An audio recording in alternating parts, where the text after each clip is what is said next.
Extremely proud of my players. The way we played, the way we dominated the game, the way we tried, the way we continued, the way we controlled the game. And we missed in the final third. That is spark to find the final pass because we had so many situations to finish those situations better. And then we had two scandalous penalties.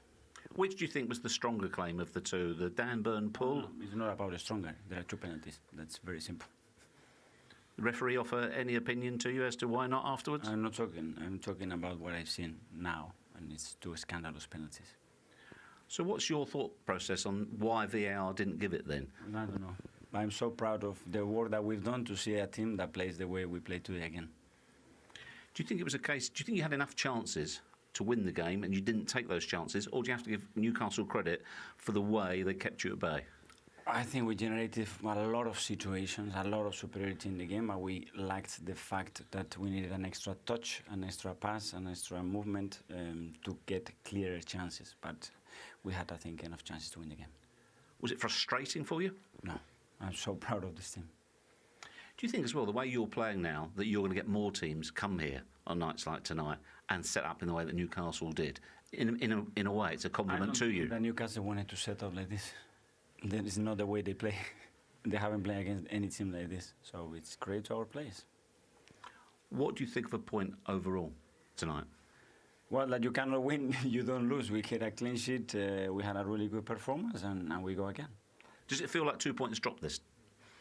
No, I wanted to win the game, but we draw it, and we should have done certain things better, especially in the final third, and we should have had two penalties to win the game, and then it was a different story.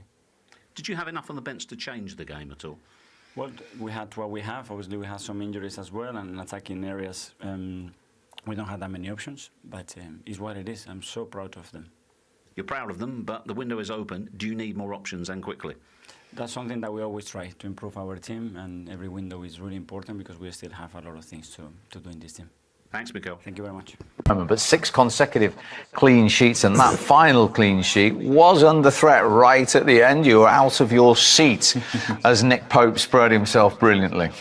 Yeah, what a signing he's been for Newcastle. The number of times he's done this, when teams have managed to get through that defence, your keeper, you need to rely on your keeper at times, and that makes the difference between good and very good goalkeepers. That not had a lot to do during the game, but that is a magnificent save. Just keep it out. Do anything to keep the ball out, and that's exactly what he's done. Good from Arsenal. It's a good strike, that is, but he's done ever so well. Good strike from Nketiah. Gets into that good position. Decent touch. He puts it out there. Then gets his shot away with the left foot, but that is fantastic. Could Eddie Nketiah have done any more? I don't think so. I think that what he's done there, you could see like the way the ball's come through, his touch was very good. He's a very clean contact on it, but like the goalkeepers now, especially look at someone like Nick Pope, to beat him there, you know what I mean, the way they use their feet now, that would have to have been he'd have to have got that ball higher or something, but I don't think either of them could have done any better. I thought it was a great save and it was a great effort from Eddie. We thought at once they set plays might decide it. Arsenal went very close with one as well. Yeah, with Martinelli there, because again, Kieran Trippier and Dan, but they done brilliantly. Just got away, and I'm thinking, oh God, there's no one on the back post neither. You know, you're thinking, like, you're looking at Tommy Asu, he's actually going the other way. Instead of maybe coming towards the goal, he'd get himself a free goal maybe, but you know, that's the way the game was going. It's going to be very close. And unfortunately for Martinelli, that didn't go the right side of the post. Did you think at any stage Arsenal might have had a penalty, right? Yeah, I did, yeah, with Gabriel. You can't even say it without laughing, look. I did, yeah, because we need it. We wanted something. I'm thinking that Dan Burn's all over him here. You look at Dan Burn. Look, he's grabbing. He starts out and then he pushes him down. So I think that could have been one. Could have given that one. Look, there he goes. Look. He's impeded him. Look. Steve, I think the laughter says it all. I think that's all we need to say on that. The laughter from Mr. Wright says it all. I think there's another one. There was another one on Gabriel. There's another pull shirt as well on Gabriel. But you know what? I think that the way Newcastle defended, I think a draw in the end was about fair. I think there was appealing for an handball on this one as well. I think it would have been very harsh to give this handball because, you know, he's trying to block, his arm's gone behind, there's not much he can do there, so kind of clutching at straws a bit here, if I'm going to be totally honest. I am clutching. That was one of the few decisions the referee did get right. Yeah. I thought the referee was very picky tonight. I thought 9 yellow cards, a joint record high for this season. He made it very difficult for himself. At times I thought he made it difficult because early on in the game he was adamant that he was going to show yellow cards, which then made it difficult because when another foul in, then he had to give another foul and a yellow card for that one. And I don't think he handled the game well at all. And we saw both managers animated at each other at the end as well. It was almost spilling off the pitch. Yeah, I think Mikel Arteta needs to have a word with himself, or his assistants needs to have a word with him and calm him down. I think he's disrespectful to the opposition. He's making it very difficult for referees who have a hard enough job as it is anyway. I get he wants to be animated on the touchline. If his players were behaving like him, he wouldn't like it.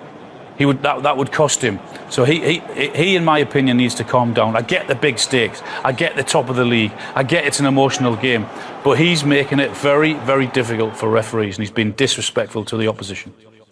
Yeah, he's very much in. He's very plugged into the game. He seems like that's the way he is. As that manager, you see some managers. You see Conte was like that. Sometimes you see Mourinho's like that. He seems to be one of those managers. Pep. He's very plugged into every single thing that's going on in the game. You can see it on the line. So, you know, I'm sure people are saying it a lot now. You know what I mean? I'm sure it's something you'll look at, but at the same time, being my manager, I'm not going to find too much fault with it. Can that transmit to the players sometimes, though, in a negative way? Yeah, I mean, they know they're under pressure, but when you see your manager on the touchline behaving like that, I mean, he has to calm down. He's the one that has to make the tough decisions and stay calm, or try and stay calm in those difficult situations. At the minute, at times he's gone crazy on the touchline. Can't be helpful, can it? Newcastle, 13 unbeaten now, to get a point, the first team this season, to get something at the Emirates. Does that just add to the belief in this run? Yeah, absolutely. I thought it was a really solid performance tonight, and Eddie will be delighted that his team have put that type of shift in. They were always going to be asked questions because of the ability that Arsenal have, particularly in midfield and forward positions. They didn't offer a lot themselves going forward, Newcastle, but I tell you what, in terms of defensively, if you want your team to go out and fight and scrap and give every single thing in the black and white shirt, then those players have done that for Eddie tonight. He knows deep down Newcastle are not going to win the Premier League, but he also knows that he's got a team that have got huge spirit, and they will give him and the fans absolutely everything. And when you've got that, you've got a chance, and he'll be delighted with that performance tonight. But Arsenal are 8 points clear at the top of the Premier League. The last time they had such a big league at any stage, the Invincibles. Yeah, you know, I think they're 8 points clear, and it's on merit. They've beaten the teams they've had to beat, and you know, again, Newcastle came. It was a tough game. Newcastle have been playing well this season, defended brilliantly. I think that what Arsenal lacked today maybe was something off the bench. You know, hopefully Emil Smith-Rowe will get himself fit. Maybe we'll see something may happen in January, because I think they're going to need something, because the way Newcastle came is kind of can give you a bit of a blueprint how you can play against Arsenal. You can defend very deep against them. It's very hard to break down, you know, especially if they defend as well as they did. Newcastle just unfortunately couldn't break on Arsenal. They didn't have enough maybe support with Callum Wilson maybe in the first half to maybe go and cause Arsenal a problem going the other way. But I think it's something that Arsenal are going to have to look out for, because if I'm going to play against Arsenal at the moment, I'm probably going to set myself up like that and then hopefully get something on the break. So you do need something off the bench. When you're looking off the bench, our substitute with Tomiyasu came on, a defender. When we really were needing some, like a forward, we're needing someone offensive that can contribute something creative towards the game to maybe open them up a bit. OK, so inside our studio, Rebecca Lowe, Danny Higginbotham, Tim Howard. Well, entertainment, yes. Feistiness, yes. Tempers, yes. How will Arteta feel about the result? I think he'll be a little bit frustrated. I don't think it's a bad point. We know how good Newcastle have been. But what we saw for the first time today, probably from Arsenal, was becoming a little bit frustrated. We saw towards the end of the game shots being taken for 25, 30 yards out, flying over the bar, and a little bit of desperation. But you do expect that at some points, because Arsenal have been so good this season. Disappointed with Arsenal today? No, not at all. But I do think we talked that now they're being hunted. Now there's expectation. Up until this point, I don't think there was. I think it was a little bit of a fairy tale. Now it's their title to lose. So they're going to have games like this where they have to manage it at the end.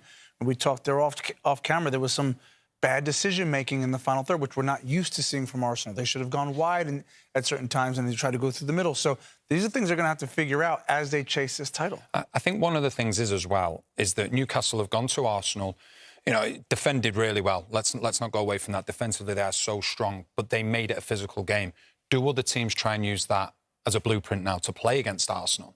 Because you look back throughout the games this season, not many teams have actually been physical with Arsenal. I think Arsenal can overcome it, but I think you'll see a bit of physicality now with teams that are going to come up against Arsenal. Interesting. That could be the way. It could be. What I would say is it's still a difficult tactic because you can be physical with them, but give Newcastle credit. They defend their lines well. They were able to get back in transition as well as be physical. So today was really good for Newcastle. Yeah, really good day for Eddie Howe's men. Let's bring you the story of the game then. 3 minutes on the clock, and we'll start off. Martin Odegaard with an early chance. Yeah, and you're just thinking he has an opportunity to keep this down, and he gets it wrong. You're just surprised. He has such a beautiful left foot that when that volley falls to him, you're thinking he could hit the target, but it wasn't to be. This is Arsenal at their best, just free-flowing. You see once the ball gets picked up in transition, loads of red shirts flying forward, even on the underlap here. Xhaka wanting the ball. It's a little bit heavy in the end. It slides in, just hits the side netting. But it was a chance. This goes down as a really good chance. Odegaard with the free kick. Gabriel with the header. And from this angle here, you just watch Nick Pope in the Newcastle goal. Puts the brakes on and stops. All he can do is watch it. That was incredibly close to being the opener. But it wasn't to be. And then just before halftime, Newcastle with a corner.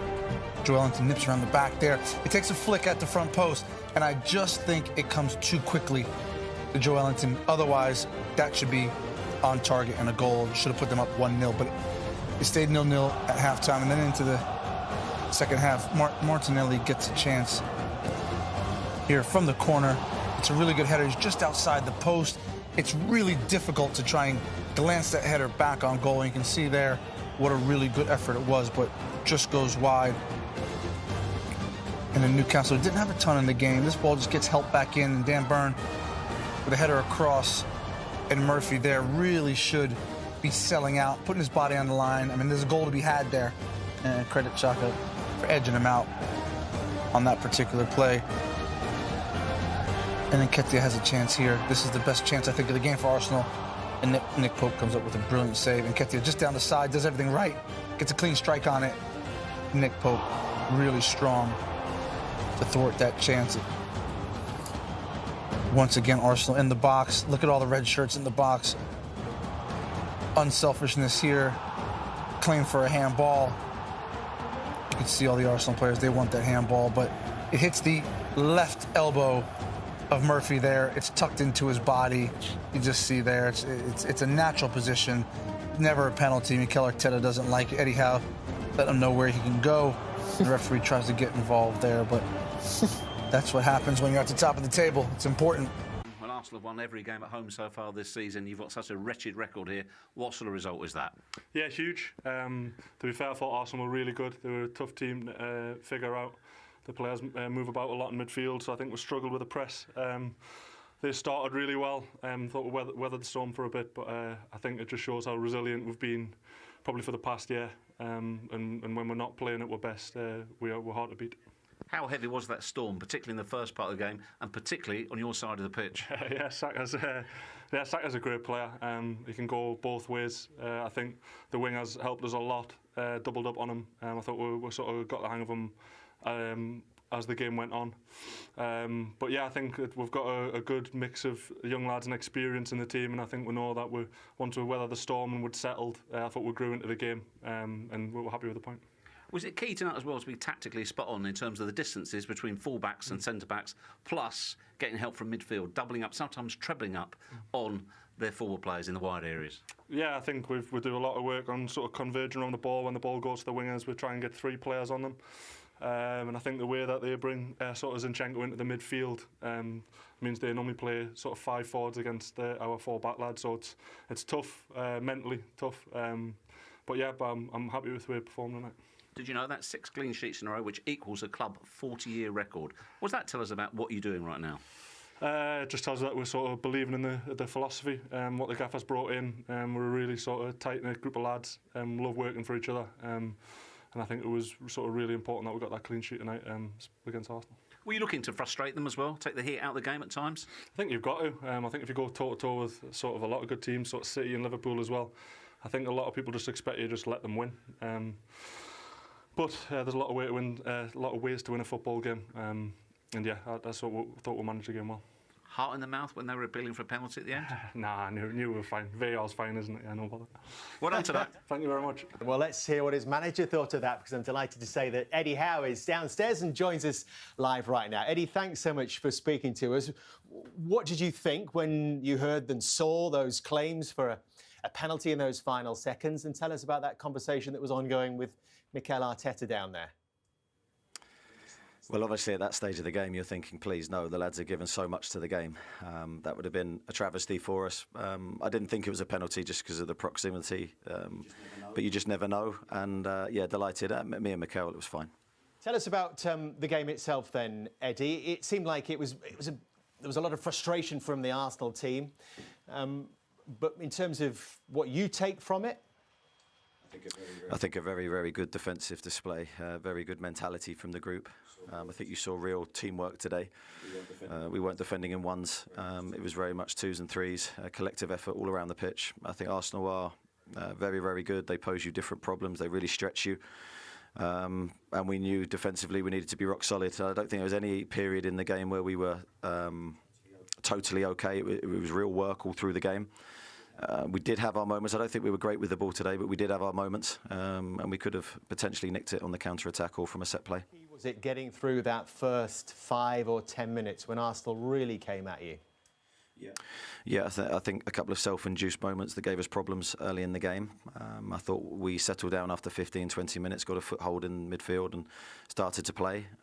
But as I say, Arsenal are top side. I think we did very well in the second half as pressure grew to be resilient. And I think Nick, had one save to make that I remember, one very good save. Apart from that, it was a lot of pressure, but most of it in front of us. Moments yourself. I'm thinking about Joe Linton just before half-time, Eddie. Yeah, no, we did, and I was a little bit disappointed we couldn't pose them more of a threat. Some of our counter-attacking wasn't of its normal level, but set plays as well at the end, we got a few you think we could have done better with. So, look, high standards, we're reaching high, but the lads are giving everything. I think you saw that today. The collective effort was superb. 8 hours and 45 minutes since your team conceded a goal. That must be a source of huge pride for you. Yeah, it is. Yeah, it is. I don't like stats like that when they're read out because it's you're setting yourself up. But I sort of wanted to go under the radar, really, in terms of our defensive performance, which has been very, very good. As I say, that doesn't happen from 3 or 4 players. That has to happen from 11. And full credit to everyone. Now, a little bit, Eddie, about, I suppose, your thinking, your psychology going into this game, because we'd build it really as a possible title challenge here tonight. Yourselves coming here in third place, Arsenal top. How did you see it? We wanted to attack the game. We wanted to be ourselves. The reality of that, I don't think we quite were. But I think that's credit to Arsenal with how they played. I think they forced us to sit a little bit deeper than we would normally want to. But sometimes you have to do that. In a game, you have to slightly tweak how you play to stay in the match. I felt we had to. We did. And the players deserve all the credit for coming through that test. What do you think that's the next stage then of your development, Eddie, as a team? Because we've seen how solid you are defensively to go and really attack teams like Arsenal on their own grounds. Well, we tried to do that today. That was the intention. So there was no backward steps in terms of our preparation. I think the next step for us is to have a little bit more quality on the ball. I think there were moments for us today to really hurt them, but a loose pass, loose touch, sort of broke those attacks down. So I think that's next in our evolution. But we're looking to improve all aspects of our game continually. So that debate goes on, I guess, internally, Eddie. We've seen reports that perhaps there is a decision to be made whether more money is spent in January or you wait until the summer. How do you see it? I think at the moment we're taking it day by day. We've got a strong team. We have a strong group of players who are giving everything. But we will assess, January is a long month, we'll assess what we need as it goes through. Certainly there's no intentions imminently to improve the squad, but that could possibly change. Come through 3 difficult games post-World Cup without conceding a goal, adding 5 points as well to the tally. So you're still in third place. How do you see that race now? What can you tell us about the targets for the rest of the season? Very boring response from me. There's no race from our perspective. This is just about being the best team that we can be on a continued basis. We need to improve. We're working hard to do that every day, as I say, with the players that we have, and that is our main goal. Eddie, we wish you well. Thanks so much for talking to us. Thank you.